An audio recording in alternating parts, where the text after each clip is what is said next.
All right. Good morning, ladies. Good morning, ladies. Good morning, ladies. How are we? I am so excited to be here with all of us today. It has been an amazing journey watching all of these amazing Black, successful women of color and empower do the thing that we know how to do, right? And being Black and being brown and being all shades is our superpower. And I remember a content creator once saying, Black all by itself is a luxury. Isn't it though? Isn't it? Let's give ourselves a round of applause as we now celebrate and talk about this amazing topic by our amazing panelists here. Forget your love language. What is your trust language? And as we let that sink in, as we're dealing with all of these amazing and different energies that we interact with, what is our language? Do we trust them? Do we look them up and down when they come in the boardroom with their microaggressions saying stuff like, well, as per my last email. Excuse me? Excuse me? So as we take a breath and embrace this, and listen to some of our panelists discuss what their love language, forget your love language, what your trust language is. Take it in and embrace as we move into the world and move into our positions and know what our roles are and know what our goals are and continue to keep focused on that. So thank you for having me this morning, and thank you to our lovely panelists that are gonna be here, and I hope you enjoy this segment.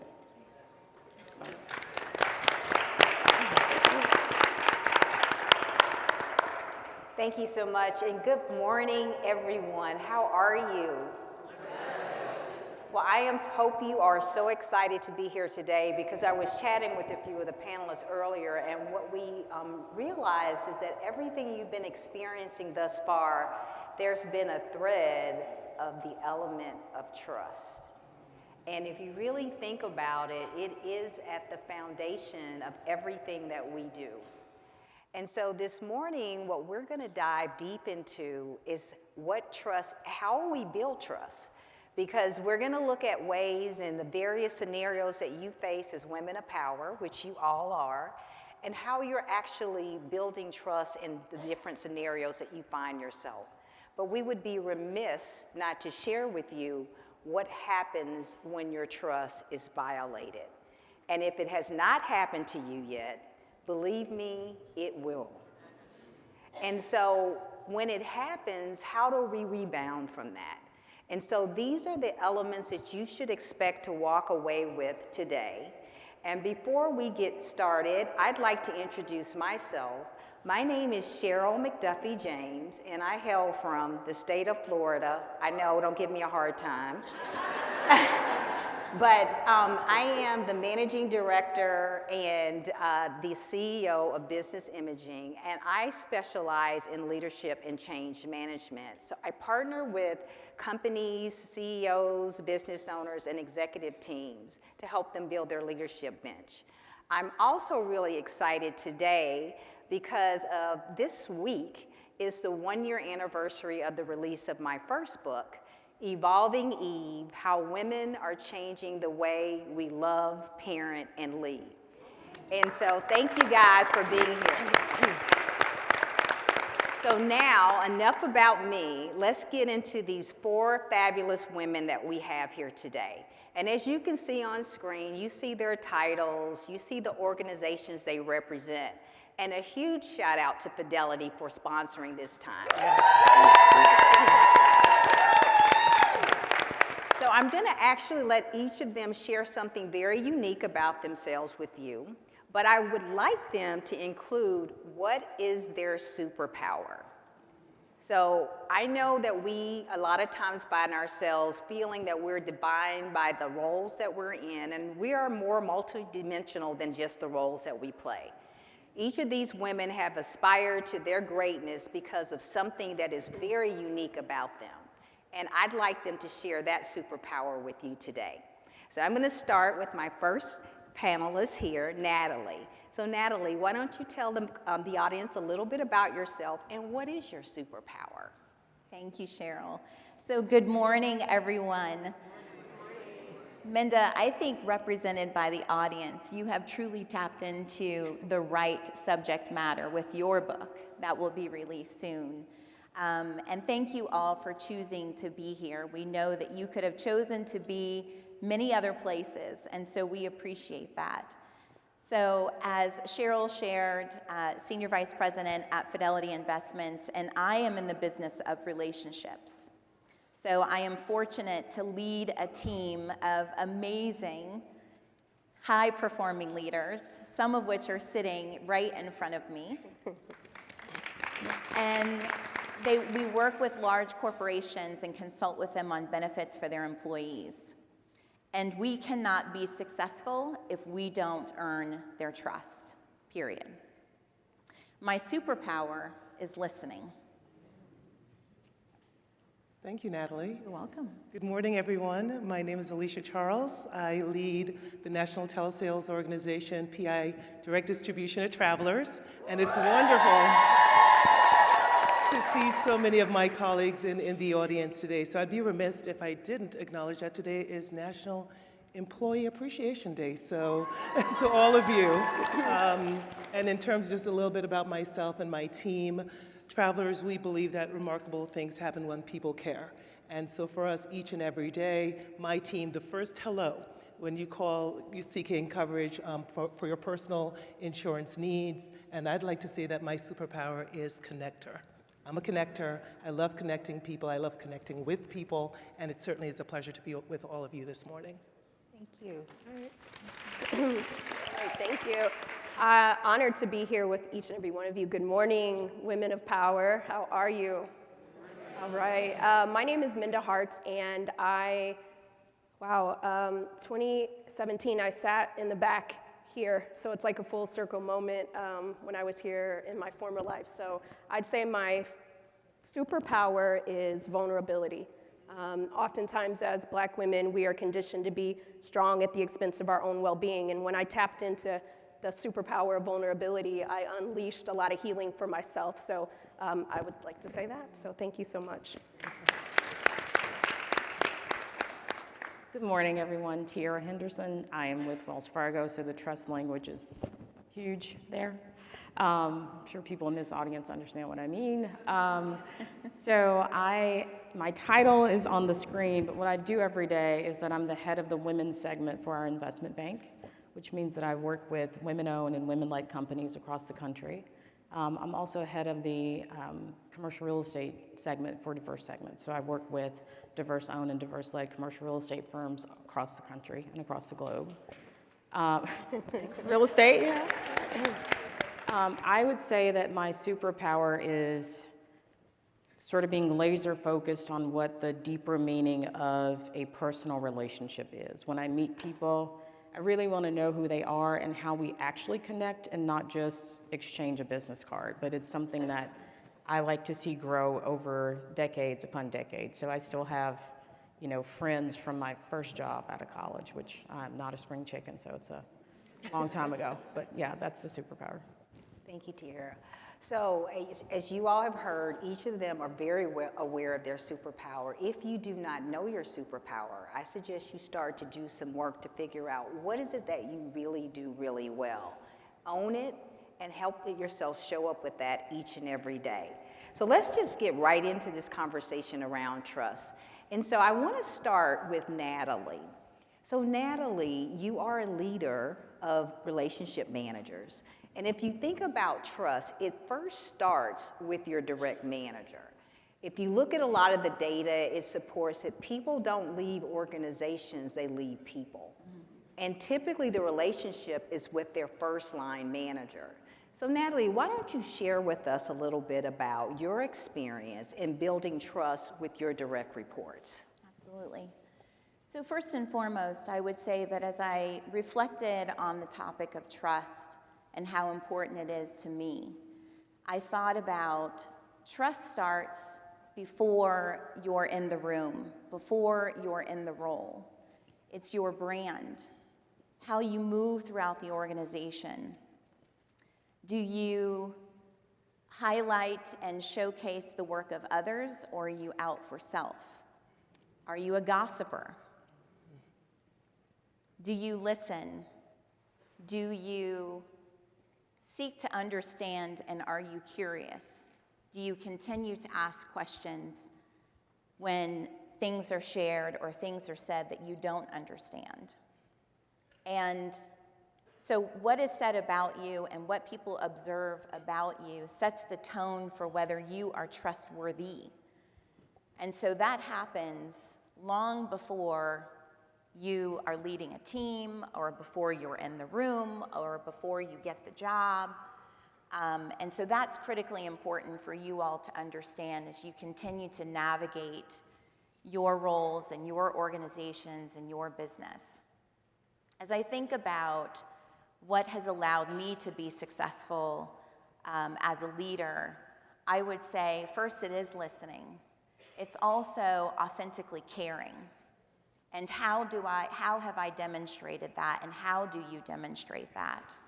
So it's understanding that each individual within my team is unique, will approach the job differently. And one of the things that I was very conscious about when I stepped into my current role as Senior Vice President, I was concerned that the team would feel, because I did the job that they did, that they would think, well, she's probably going to tell us how to do the job. And so I was hyper-focused on making sure that I didn't do that. And so when they come to me and they say, so here's the situation, what do you think? I say, no, what do you think? And let's talk through it. And through that, they share with me, and I will ask a few questions. And I said, so what do you think we should do? Well, I think we should do X. And I said, well, then that's what we should do. And so if I were to encapsulate that in a word, that would be, I empower my team. And empowerment is a powerful thing. And we all can appreciate that because we've been in situations where we haven't been empowered. And when we think about when we haven't been empowered, what has that done to our trust in that person, right? It's made us question, does the organization not believe that I can do this job? Does this person not believe in me? And so it's the empowerment. The last one I'll touch on, which you spoke about, was vulnerability. I think back, and I'll be vulnerable for a moment, I think back on when I sat for the Series 24, which was something that I had to do as a registered principal. That did not come easy for me. And I remember sharing with my team after the fact that I had moments of having a conversation with them and telling them that I failed them. And of course, there were all kinds of pressures. I am the only senior vice president within our office in Covington, Kentucky, just under 6,000 associates.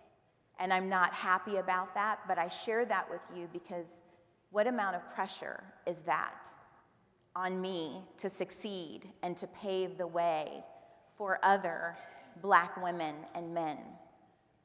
And so many prayers, I cannot fail, and I shared that with the team, and I became overwhelmed with emotion. And the conversation that vulnerability opened up to the team was profound. And I really think and believe that it set us on a completely different trajectory that I'm forever grateful for. Is that not awesome? That's awesome. That's awesome. You know, so Natalie has actually touched on something that's very important. And as you start to think about how you will build trust within the teams you currently manage, or if you're already a people leader, the people that you will lead at some point. She talked about vulnerability, which is also a critical component of trust. It helps people to see and have confidence in you, which is really the definition of what trust is. So I'm gonna go ahead and take this another step, because now we know what it looks like to build trust within the team you lead. But the other component that we all are aspiring for is, as Black women, we all want to get ahead. So we don't have a sense of complacency.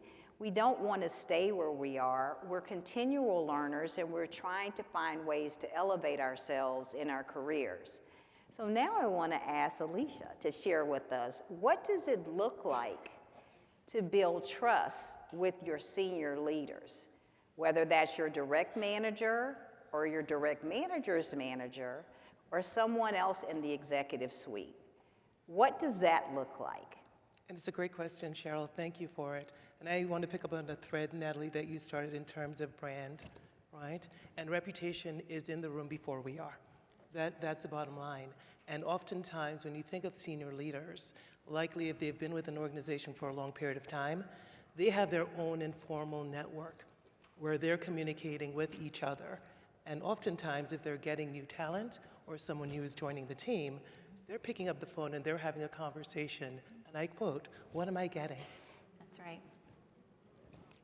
Someone actually shared that with me directly. I was leaving Orlando with a different company and moving to New Jersey, a very senior, established individual. I had no idea she was connected to now my former leader. I share that because that's the world around you. So being aware of that ecosystem, those informal relationships, I love that you touched on gossip, because the last thing you want to be doing is talking about a new leader, entering a new space, and not knowing how those relationships exist today. So I'll go on and share just quickly, because I believe there's an AI boot camp later on today, so I'll plug that session. And the reason being, if you're struggling with, well, what is my brand? How do I show up? What is important to me? AI can likely help you, right? Whether it's ChatGPT, for my travelers folks, it's Trav AI, to help us really formulate succinctly what your brand is. And I'll share in a moment why that's important. When I first joined Travelers, a former leader said to me, this is about 6 years ago, "What do you want the place to know about you?" Travelers is 32,000 large. That's a lot of people.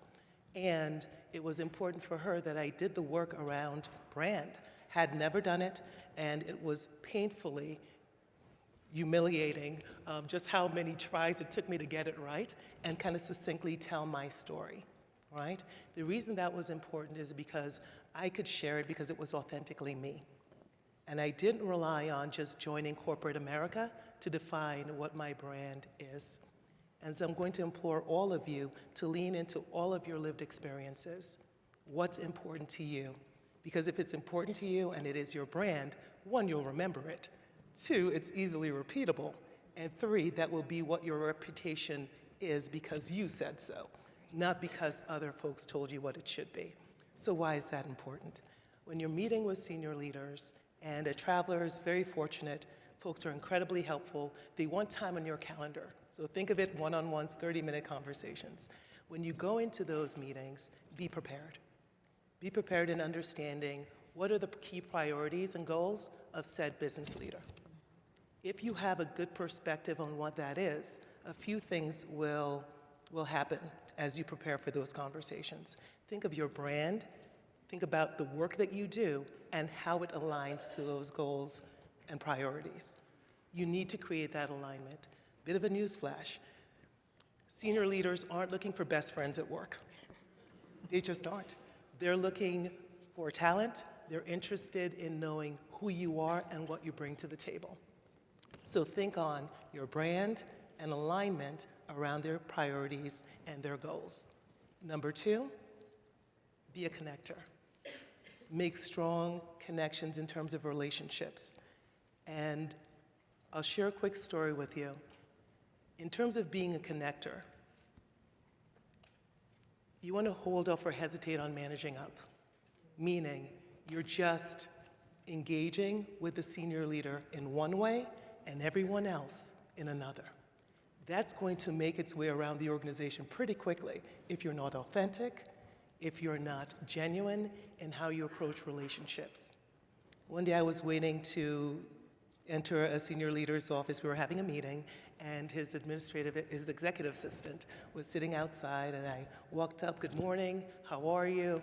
getting ready. Yes, he'll see you, Alicia, in a few minutes. Okay, great, how's your family? We're just having a conversation. And I remember going into his office, and he said, you know, Alicia, everybody asks me who you are and what type of person you are. And I said, and? And he said, she is the same with every single person. A couple of things there. You're consistent in who you are, authentically you. And two, everyone's watching, even when you don't realize it. And third, back to authenticity. I remember a show, I'm going to age myself a little bit, show of hands, LA Law. Does anybody remember that show? Minda? I remember. Minda?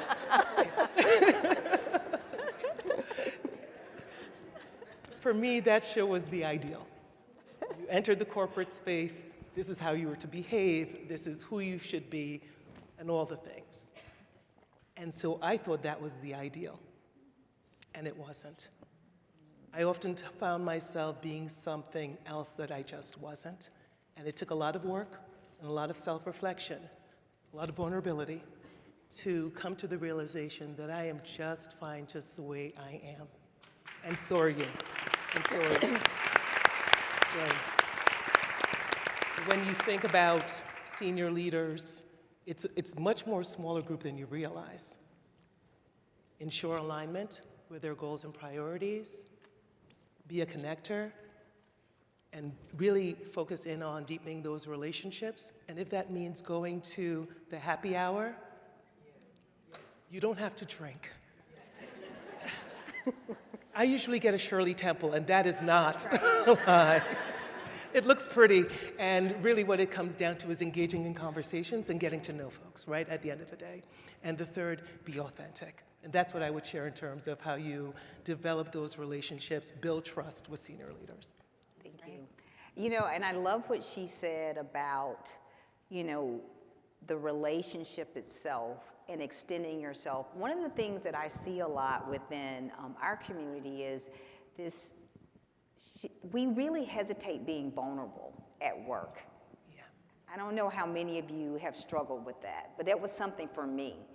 Is, you know, how do I show up and still be, you know, be seen as a professional, but also be vulnerable?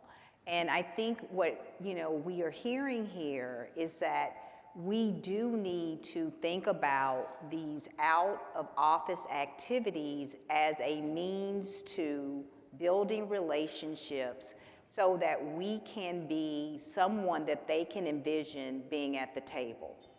If people don't know you, they can't support you. That's right. Just think about you.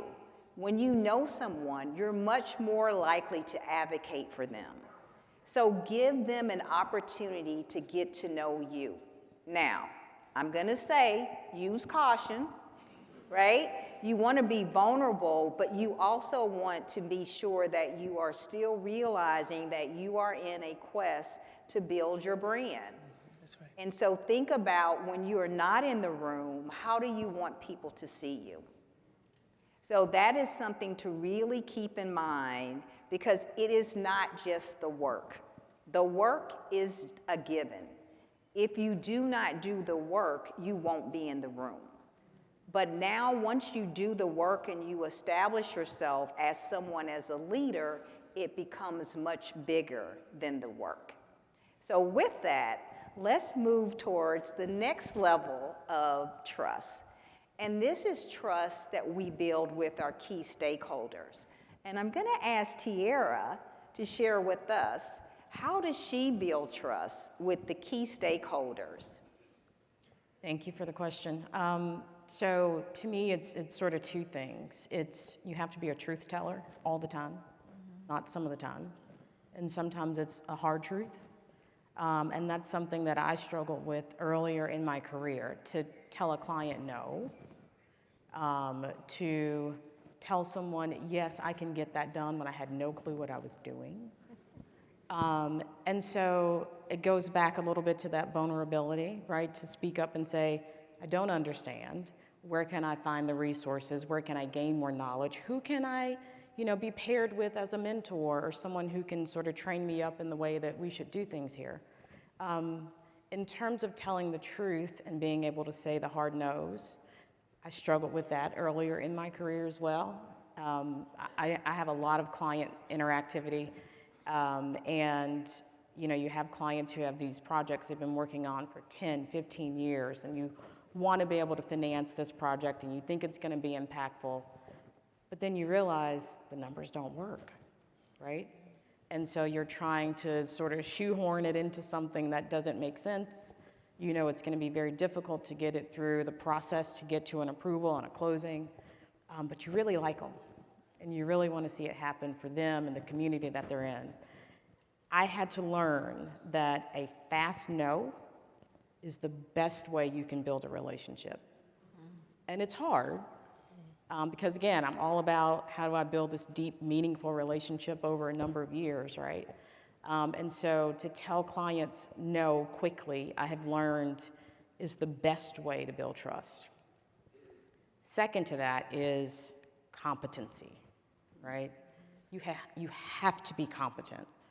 You can't fake it till you make it. Some people can. We all know some people who do. They don't look like us. But we don't have the luxury of faking it until we make it. We have to be there. We have to know it. I wrote, as head of the women's segment, every year I have to write a piece for Wells Fargo, for the investment bank. And last year it was on imposter syndrome. And it was amazing because I thought, I'm going to write this and I'm going to piss some people off. But I take that in my once a year, I can let it all out, say what I need to say, and just come for me, right? It's fine. I can take it. But the whole point was that imposter syndrome is a myth that was placed on us, right? We are twice, maybe 3 times as talented, twice as educated. We deserve it more than anyone else in the room once we get in that room. And for somebody to make us feel like we don't belong or that we didn't earn it, I had to squash it. I was so sick of hearing about imposter syndrome when I see all of these talented women. Amen. Yeah. Yeah. And it almost felt like it was a self-fulfilling prophecy. If people tell me that there's this thing of imposter syndrome, then like I should be feeling that. And I just had to lay it straight and say, no, you shouldn't be feeling that. You deserve to be here more than anybody else. So I think those are the 2 things that build trust, whether it's with a client, whether it's with internal, stakeholders, whether it's in your personal life. Competency, knowing what you're saying, what you're saying and what you're talking about, being competent, and just always being honest and telling the truth. I love that. I love that. And this imposter syndrome for the Gen Zs and the millennials in the room, because that's a big thing. I find that that's a word that we're using just like we've heard these other terms, woke and D&I, all these terms that it's at the heart of this is confidence. That's really what we're talking about. And so if you are in the room, know you deserve to be in the room. And the only person that is holding you back from embracing that you are in your rightful place is you. So start looking at how you can feel better about what brought you in the room, so when you're in the room, you can then take care of the business that you're there to do.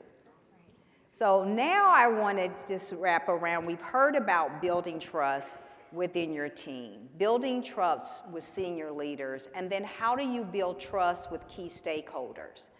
But what happens when that trust is broken? And the best person on this panel to talk about this is a woman who was actually the brainchild of this session, Minda. So Minda, will you share with us a little bit about what it looks like to have your trust broken? And then how do you repair it? Yeah, how much time do we have? Thank you for that, Cheryl. Trust is an interesting thing because we expect it from our platonic relationships. We expect it from our romantic relationships. Why wouldn't we expect trust from a place that we'll spend 90,000 hours of our life at? but oftentimes we don't know how to ask for it when it's been broken. And trust, I don't know about you, but when I was in trust can be enhanced or eroded in a second. I remember walking into my office in my former life, and my manager, he saw that I had on burnt orange fingernail polish. And he said, "You people love your bright colors." And he joked around for 15 minutes about how black people like bright colors. Now, mind you, this man, I thought we were cool, right? You know, we would kiki, we'd go to happy hour. You know, I thought I trusted this person. That day, I had trust at 9 a.m., and by 9:35, it was gone. Has anybody experienced trust like that? And the whole rest of the day, I was like, can I trust this man?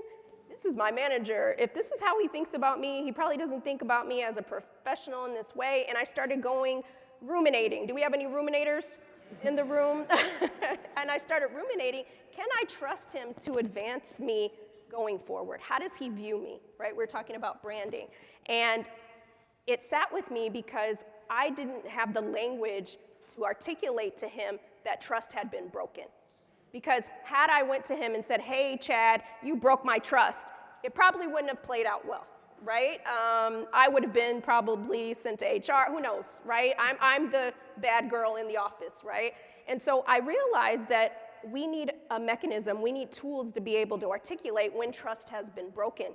But what I had to get to the heart of is, was it that I didn't trust him, or was there something underneath the trust? And so as I go to different companies and talk around the country about workplace culture, I realized over the last couple years, when people tell me that they don't trust their manager or they don't trust their colleague, it may be that they don't trust them, but it's something underneath it. And what they're really asking for is for someone to speak their trust language, right? Just like we have the 5 love languages, we need trust languages for the workplace. So when people would tell me, "Oh, I don't trust Chad," or "I don't trust Keisha," or "I don't trust Becky," I don't know if we're still using Becky or not. But if we don't trust, if we don't trust it, then what we're really saying is, what I hear you saying is you're not getting acknowledged enough at work. What I'm hearing you say is you don't get enough feedback. If you had enough feedback, then maybe you would trust this person a little bit more. So how do you ask for feedback, right? I was hearing other people say, "Oh, I don't trust someone." What you're really saying is that you need someone to follow through on what they've said to you. And so it made me think about, the things that I keep hearing are actually these 7 buckets, these 7 languages that people are actually asking for. And if they ask for these things, then maybe trust could be restored, right? So it makes it a little bit easier to have a conversation instead of going to Cheryl and say, "Hey, I don't trust you," but saying, "Hey, actually, I need you to acknowledge me a little bit more. I've been working on this project for the last 10 years, and I get no acknowledgement, but if you knew that, you could provide that to me," right? There's a statistic out there that says 80% of people will leave a job that they like, but once a conflict happens, they will leave it without actually having a conversation. And if you've worked so hard to get to where you are, don't you owe it to yourself to have a conversation and see if trust could be restored? Giving that person the opportunity to say, "Now that I know that sensitivity is a language that you need from me in this climate," we need the language of sensitivity, right? If I knew that, then maybe I could give that to you. But nobody's going around the office with a magic 8 ball saying, "What is it that Minda wants today from me," right? There's an expectation gap. And once we can close the expectation gap and tell people what we need from them, essentially, what does good look like to you, right? What does good look like to me? And if I know that from my colleague, if I know that from a direct report, then 9 times out of 10, I think someone can give that to you, right? And so I'm really excited for us to lean into trust, because there's a lot of statistics out there right now, and one of the top 5 things that people want from the workplace is trust. Return back to work. Maybe it's that you don't trust your organization, but maybe you just need some transparency. So my next book talks about how do we have those conversations to ask for the things that we need, and essentially what we're talking about today is boundary setting. How do you create boundaries in the workplace so people know what good looks like to you? Thank you. Awesome. I'd like to pull on a thread about transparency for a moment. And for the people leaders in the room, transparency doesn't mean that you share all of the information. There are times when you need to withhold information. But trust comes into play when the people that you are leading understand that you have their best interest in mind. And that while I may not be able to share that information or specific pieces of information with you, know that I've got your back. And so we talk a lot about transparency, but I feel the need to just highlight that because it doesn't mean that you are sharing everything. Natalie, can I drill down? Absolutely. So that's a good point. Transparency is also saying, I don't have all the information right now, right? And if you hear your manager or someone telling you that, listen, I know you're a human first and an employee second, right? I think people are acting like we're robots at work. Like, tell me that you don't have all the answers, but we do need to get back to work. And once I get the information, I'll be able to share it a little bit more, but trust me. Trust is demonstrated. Trust is a verb and a noun, right? And people need to understand that because it requires something of us. That's right. Absolutely. You know, I love this about feedback because what I tell people all the time is feedback is a gift. You don't have to give it. So whenever someone does take the time to give you feedback, take it as such. Don't start it into some type of rebuttal of trying to defend yourself, but as we heard from Natalie, learn to listen. Because there is something valuable, there's something about you that they cared enough, they wanted you to know because they're trying to help you get better, even if they're on their way out the door.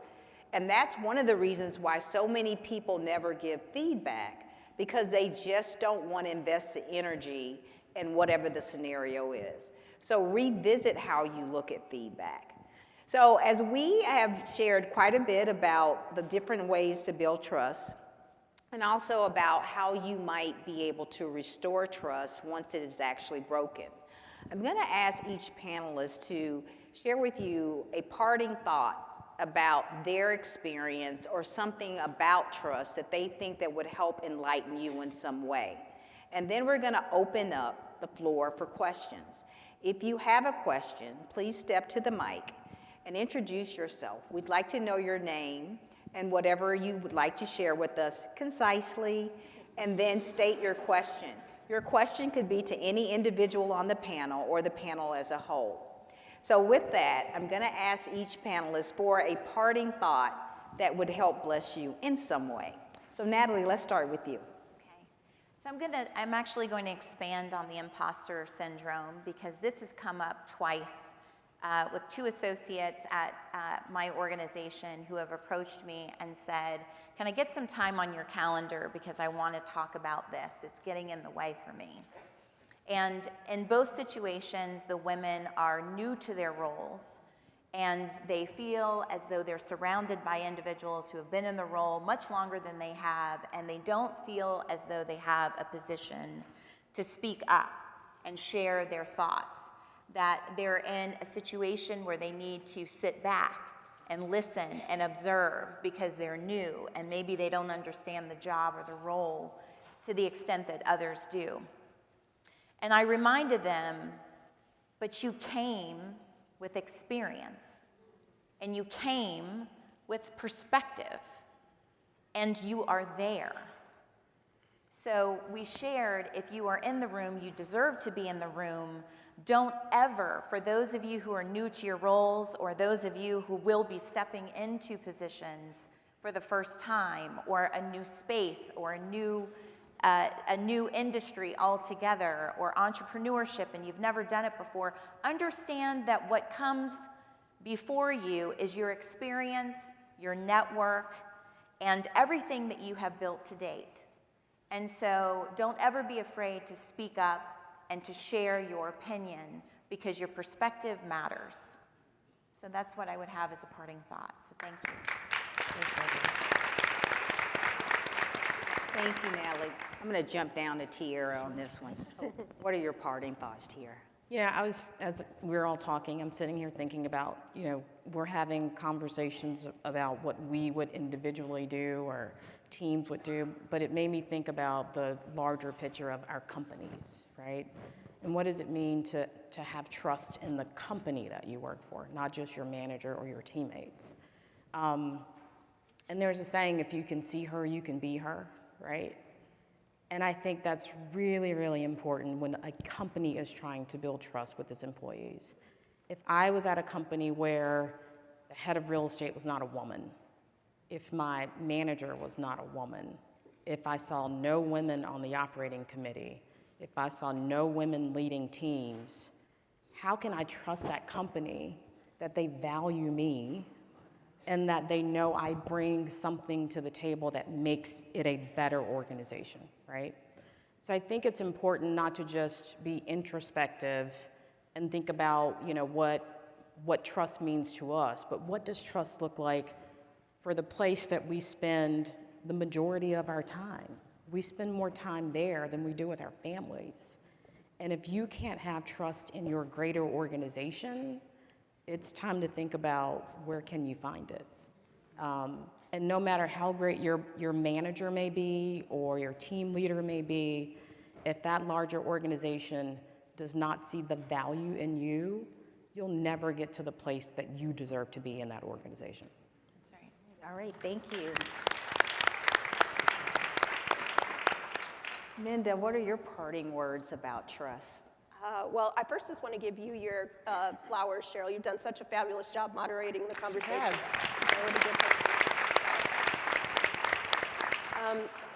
I want to kind of tap into something that was just said around, we're talking a lot about what we need in terms of trust, but let's not forget about the people that work with us. What are their trust languages as well, right? Because we may have eroded trust unintentionally or intentionally with someone. So thinking about what that reciprocity is in the workplace, each of us will be in a situation where a scenario takes place. We have a decision. The decision that we make is going to impact somebody, and that impact is going to be enhancing trust or eroding trust. And so everything that we do, I want you to think about when you leave here today, when you write your next email, when you think about CCing somebody on there that has no business being CC'd on there, I want you to think about, is this gonna enhance trust or is this gonna erode trust? And each of us, if we each think about it in that way, we get to make the workplace better than we found it, and we get to make trust great again. Oh, no. I couldn't help myself. Gotta love that from the trust expert, right? Alicia. Sure, and I think you hit a nerve with one of our audience members here. Thank you. So 2 things I want to leave the audience with today, and your point around ownership, right? So if you are in a position where you're leading others and you understand the power dynamics, right, associated with the influence that you have, a few years ago, I really messed up in terms of a relationship, right? And that person didn't know me, I didn't know them. There are some assumptions made resulting in really not a great working relationship. The trust was broken. And when, the situation was brought to my attention, I had 2 options: defend, or own it. And I chose to own my role in that situation, right? And getting back to the earlier point that you made, Cheryl, when people don't know you or you don't know them, it's hard to build trust. And I can tell you when this individual had this conversation, it just opened up a different channel of understanding. We had more in common than not. We had similar challenges than not. And today we have a much healthier relationship because of owning your role in whatever that relationship looks like. And so I share that, and the other I'll share, and I mentioned this to Cheryl, I'm mentoring a young lady, and she came to me looking for help because she said, I don't trust my manager, I don't believe she has my best interest at heart. So I said, okay, pen and paper, I'm old school like that. I said, tell me a little bit about her.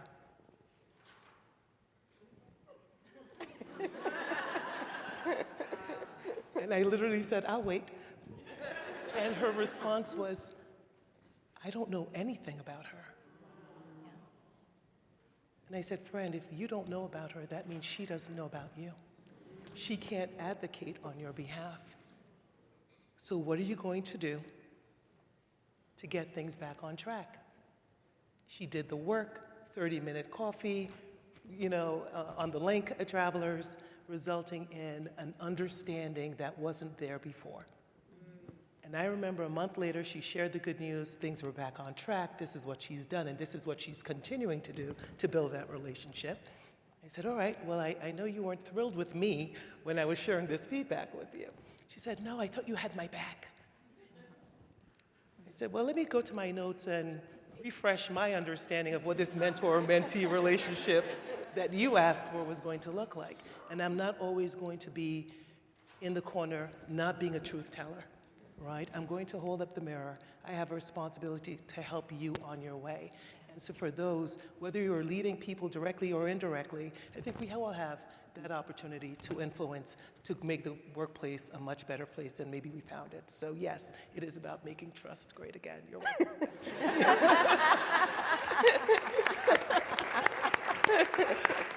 Well, thank you, ladies. So now let's hear what is top of mind for the women of power. So this first woman of power who stepped into the mic, please introduce yourself and let us know, well, how can we help you? First of all, my heart is like about to jump out of my chest because I never do this, but my name is Shatana and I work with UKG. And Minda, I am currently reading your book, The Memo, and I would like to know, I read that you mentioned to build your squad within the company and outside of the company, and I just want to know, has anybody within your squad broken your trust, and how did you deal with that? We don't have long, Minda. Okay, let me see. Well, thank you for reading the memo, and shout out to UKG. They've been a very good support system. They've been part of my squad in a way. I would say yes. I mean, I think sometimes some of the closest people to us will erode our trust, right? But what I've learned when that happens is that what part of the equation can I solve in this? And I've learned that a lot of us don't all have the same tools in our toolkit. So I was expecting somebody to show up for me or do something different, but they didn't understand what my expectations were. So when I think about when trust is eroded, I also go back and say, did I communicate to them where my baseline was?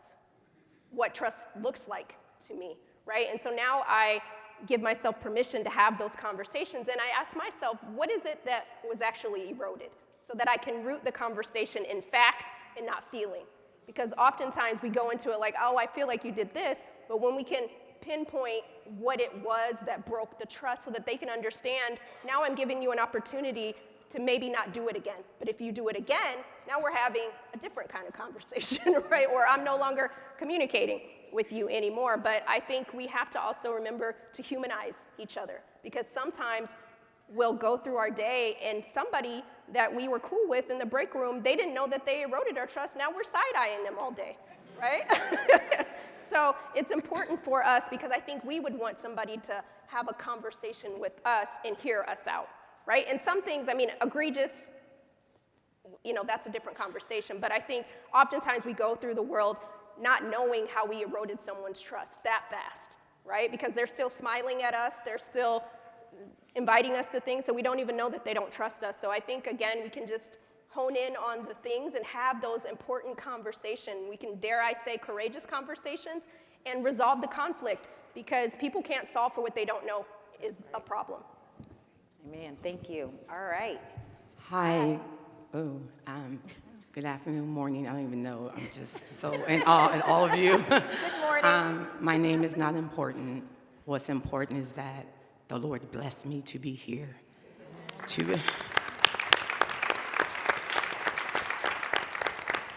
If you knew my story and how I even got here, then you will understand that God brought me here to be able to hear all of you.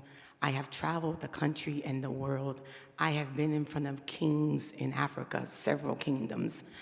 And in all of my travels, I have never, ever seen so many beautiful African-American, Black, whatever you equate yourself to be, dynamic, powerful women that was able to give me inspiration to do what it is that I've been called to do.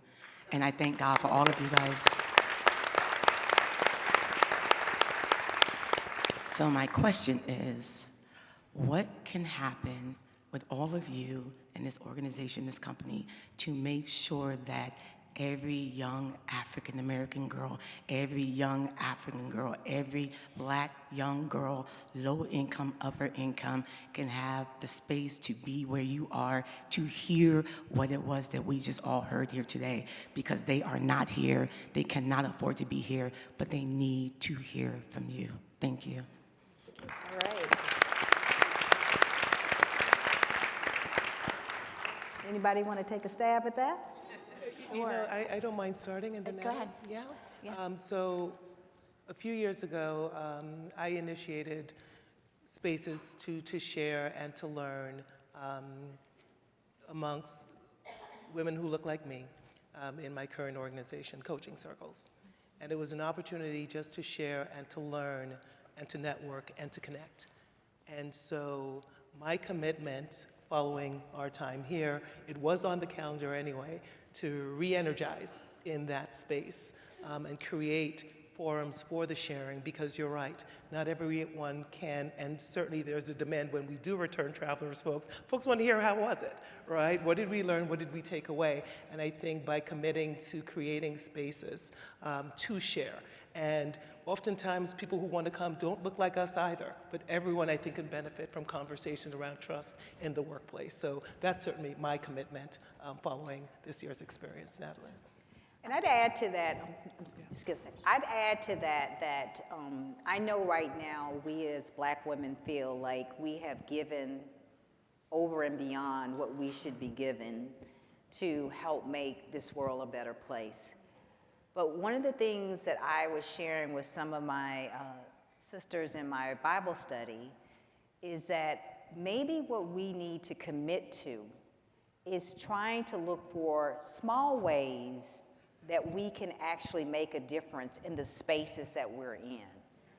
Don't try to take on these huge ways of doing this. If you volunteer at a Boys and Girls Club, or you have you teach Sunday school at your church, look for ways to empower those that look like us in the spaces that we're already in. Your children's friends, you be the example. I love this from Gandhi. Be the change that you want to see, but also the change you want to be. That's awesome. I would go ahead. Just add to that. First and foremost, we don't know your story, but we are grateful that you are here. And so thank you for standing up and asking that question. We each have a responsibility in this room to take what you've heard and the message back to your respective places. So while it is our responsibility to expand the message within the forums and within our communities, it is also your responsibility to share the knowledge that you have gained. That's right. And so I ask and I challenge you to do that in all spaces. And I also have to say, as a boy mom to two amazing sons, let's also share what we've learned with our black men.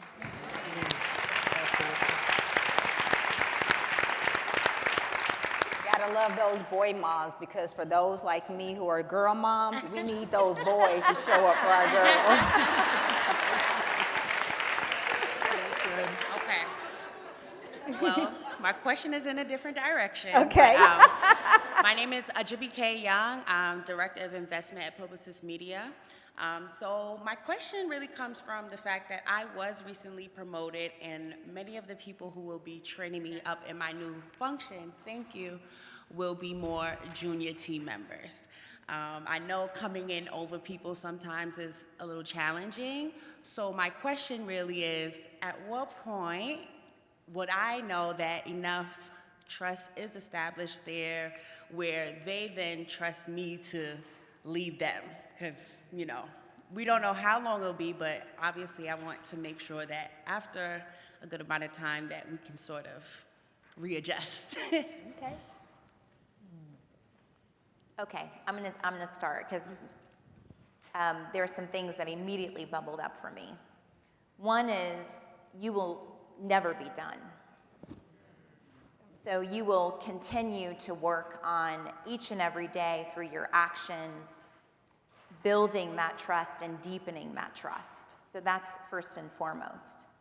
And then I would say, and this is a bit cliche, but you'll know when you'll know when you'll know. When your team is vulnerable with you and sharing with you the barriers that are getting in the way, and they're trusting you as their leader because it is your responsibility to remove those barriers. And so when you start to have these real conversations and you start to see things moving and walls coming down and gains being gained, that's when you'll know. Okay, thank you.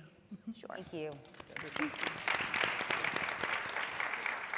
All right, this will be our last question. Oh my, no pressure. Erin Combs, I'm at Lilly and Director of, Customer Strategy. My question is more so around, we've talked about what you do when you're in the space, make sure that we own our seat at the table when we're there. For a lot of people who are trying to transition, maybe into a different industry, different company, different type of role, how do we establish that trust in these new spaces to earn that seat at the table, especially when we think about getting mentorship versus sponsorship and somebody like putting that stamp on you for something you haven't really shown yet? I can take that. I still think, look, please know that you wouldn't be there if you had not earned your seat there.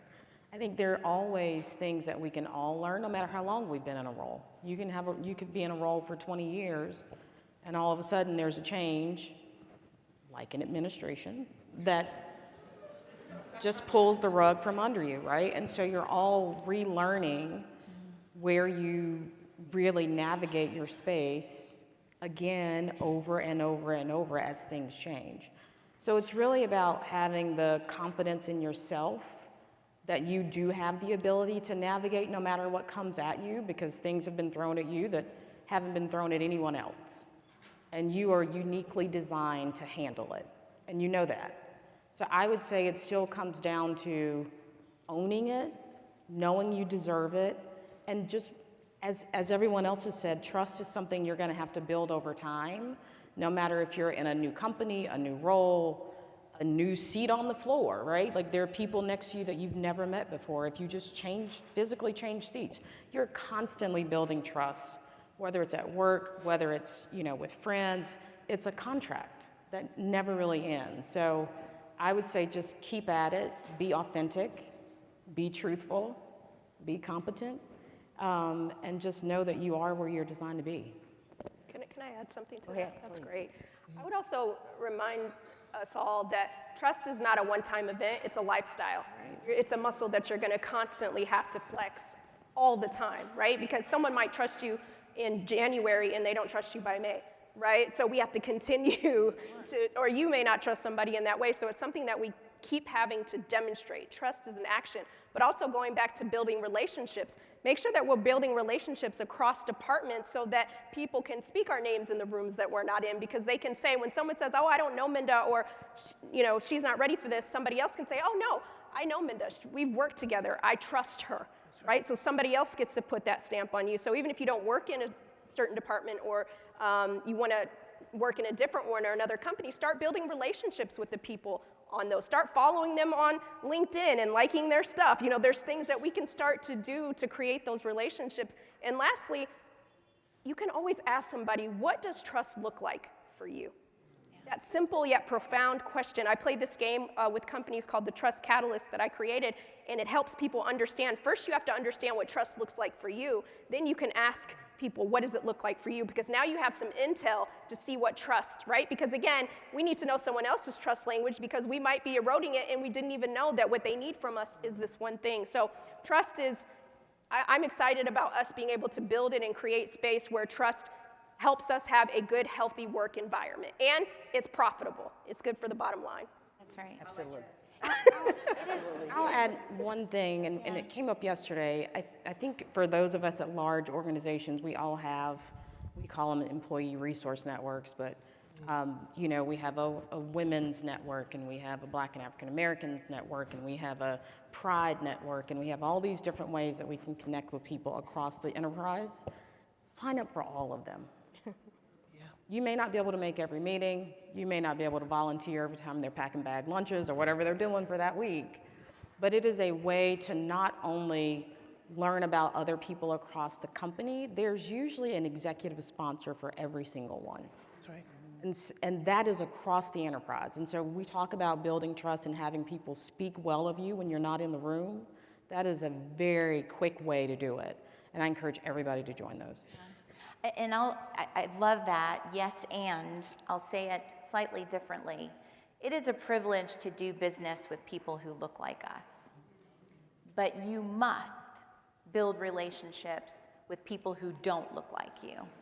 That's right. And I will be the first to tell you that I am in this seat because of individuals who don't look like me. But I am supported and I am loved by women who are sitting right in front of me, and I'm going to ask you to stand because this is my board of directors. Lovely.